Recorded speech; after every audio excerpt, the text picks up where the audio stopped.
on va changer le système ou bien si nous sommes l'anti-système mais quand tu changes le système c'est pas un verbe c'est des actes léegi par quelle voie ngay changer lii ngay doxal lii et loolu comme vous l'avez dit et le président l'a dit daf ne il faut ñu utiliser science pour assurer les souverainetés parce que li nga bëgg yow boo bëggee am souveraineté ci par exemple ci wàllum agriculture mais il faudrait former des agriculteurs modernes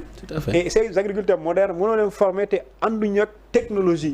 les technologies da ngay dem jàngi ko da ngay dem yokk sa xam-xam yokk également sa mën-mën et je dis bien ça va dans le sens d'orienter les élèves wala nga gën leen pousse ñu dem ce qu'on appelle dans les matières scientifiques et maintenant li nga xamante ni moom mooy li am il faut aussi ñu poser la question ñii nii les meilleurs élèves du Sénégal qu'est-ce qu'ils deviennent plus tard les suivis en fait parce qu'on a vu une meilleure élève du Sénégal Diary Sow qui a quand même avec toute l'histoire du Sénégal dans une situation au moins de 7 jours mais république bi dafa yëngu parce qu'on a vu à l'époque le ministre Serigne Mbaye Thiam def na ci lu bëri état du Sénégal ñu bëri ñuy lijjanti ci suuf ñun xamuñu dafa réeroon xamu luñ coup de com boobu lu ñu defoon léegi moom elle n'est pas la seule mais il y a d'autres meilleurs élèves également qui ont quitté le Sénégal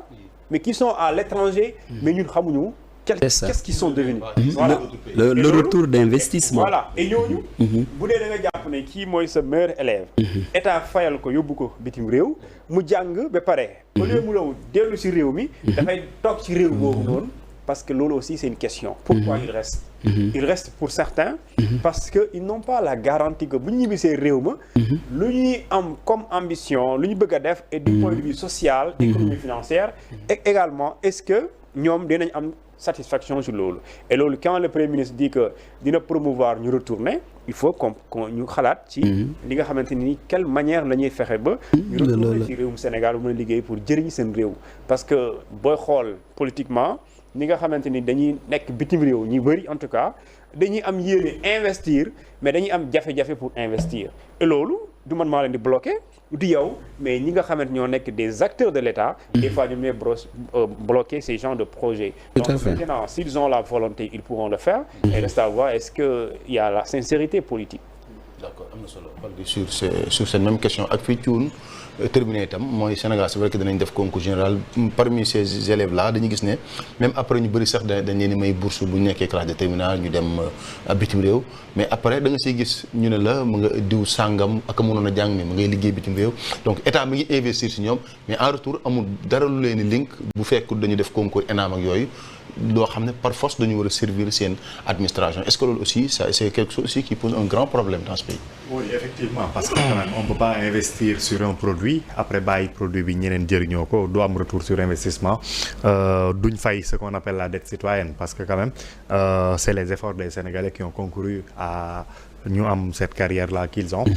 c'est vrai on a un problème de déperdition des talents ci ñoo xamante ne formés par l'école sénégalaise parce que par ailleurs l'offre d'emploi est beaucoup plus séduisante et beaucoup plus satisfaisante Sénégal peut-être que mënul aligné wu parce qu'un scientifique boo formé mu dem def maths sup génn dem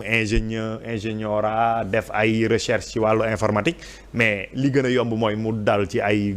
Google wala liggéey pour organisme yooyu que pour ñëwaat liggéey Sénégal nga xamante ne c'est tout à fait un désert ci wàll boobu noonu loolu moom mooy expliquer loolu mais xam nga l'école sénégalaise quoi qu'on en dise c'était quand même une école très très performante ndax dafa am lu mu hérité de la colonisation pratiquement ñi doon formé ici dans la sous-région en Afrique francophone yëpp c'est des gens qui sont sortis de William Ponty et ça nous l'avions ici au Sénégal après effectivement bi ñu génnee ci colonisation mi ngi koy wax ñoom seen jamono école sénégalaise peut-être mënoon na leen jox lu ñu doon lekk nga ñëw à l'école on te retient ba au soir nga dem ñibbi si sa kër amoon na cantine amoon na internat amoon na yu bëri yoo xamante ne daf doon favoriser justement l'écrémage des talents après mais nag dafa am ay contre-coup économique yoo xamante ne moom moo tax état xaw a désengagé wu ci wàll boobu noonu et foofu la décadence su école sénégalaise commencé mais sooy jàngat l'école sénégalaise il faut nga taxaw ci les infrastructures scolaires le personnel bi nga xamante ne ñoom ñooy jàngale enseignants inspecteurs ainsi de suite ak nag maintenant la pédagogie c'est-à-dire que cours yi nga xamante ne moom la ñuy jox nga xamante ne wax na ci déphasage bi nga xamante ne moom la programme yi am des fois ak ñun li nga xamante ne moom lañ soxla parce que l'école il faut ñu dellu si ci thématique bi quelle école xawma l'école de la souveraineté défi enjeu défi et perspective pour une école de la souveraineté dafa jot nag du point de vue ne serait-ce que culturel que ñu am cette souveraineté là reconquérir notre fierté assumer fi nga xamante ne moom la suñu peuple jaar yëpp loolu dafay permettre ñu nekk en adéquation ak ñun dafay permettre ñu am cette fierté là buy tax ba nga xamante ne dañuy wax pourquoi pas le Sénégal en toute chose en tout lieu pourquoi pas le Sénégal loolu moom mooy susciter également préférence nationale ci lépp lu ñuy def même su nekkul ci pouvoir public yi mais nit ku nekk loolu dañ koy tabax ci yow à ce niveau effectivement il y a vraiment des réformes très hardies à faire qui ont quand même un coût bu leen fàtte le budget de l'éducation nationale est à 900 milliards nga dem enseignement supérieur peut-être 300 milliards 90 milliards foog naa enseignement professionnel 300 milliards ou genre yooyu noonu donc l'État investit pratiquement c'est 1/5 du budget nga xamante ne moom la ñuy def dans l'éducation mais pour quel résultat war nañ am courage yu taxaw xool jàngat seetlu parce que je pense que mi ngi koy wax l'école se privatise de plus en plus mais moom exemple bi mu indi c'est un exemple qui moi me pose problème pourquoi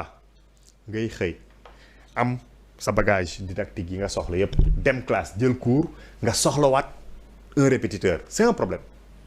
problème boo xamante ne bokk na ci li désagrégé l'école sénégalaise normalement élève su demee jëli cours qualité cours bi ñu koy jox su ñëwee li muy def c'est des applications ak jàng leçon yi nga xamante ne am na loo xamante ne dañ koy jàng kër ko am na loo xamante ne c'est des exercices ngay def pour intégrer ko et loolu noonu est-ce que tu as forcément besoin d'un autre répétiteur quand on sait que suñu nee éducation nationale budget 1300 milliards par exemple mais loolu c'est-à-dire que il faut nga greffer ci coût yooyu yëpp nga xamante ne ci nii ak ci nële le Sénégal moo koy supporter parce que nit ki day jël salaire am mu mënoon dugg ci feneen ci investissement ñu dugal ko foo xamante ne peut-être que su amoon efficacité ci cours bi nga xamante ne moom lay recevoir il n'aurait pas eu besoin de loolu mais dama jàpp ni pour l'État du Sénégal dafa compliqué bëri mu yor pédagogie bi yor l'organisation des examens et concours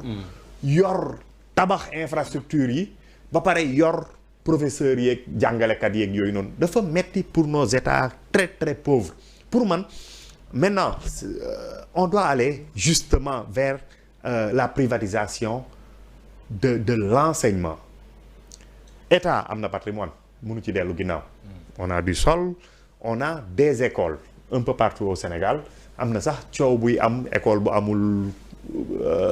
clôture ay toit yoo xamante ne wala abri provisoire yi mi ngi am coow mais là également man en tout cas ça ne me scandalise pas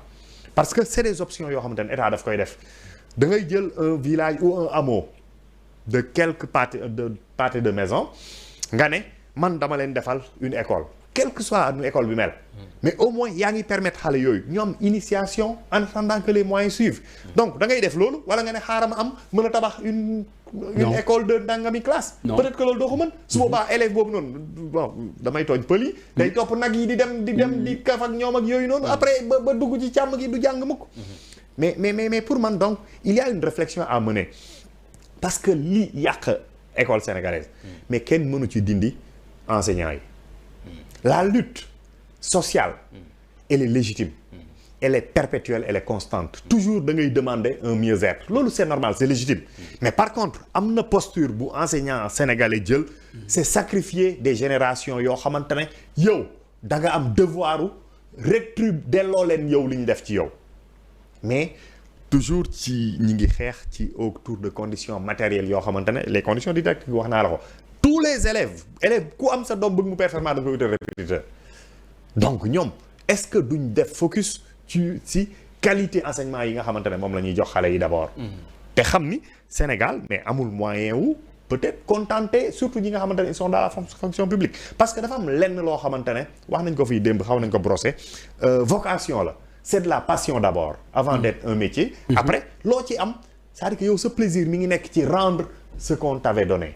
Et de la plus belle des manières. Donc l'État du Sénégal enseignants yi pour man mën nañ leen organiser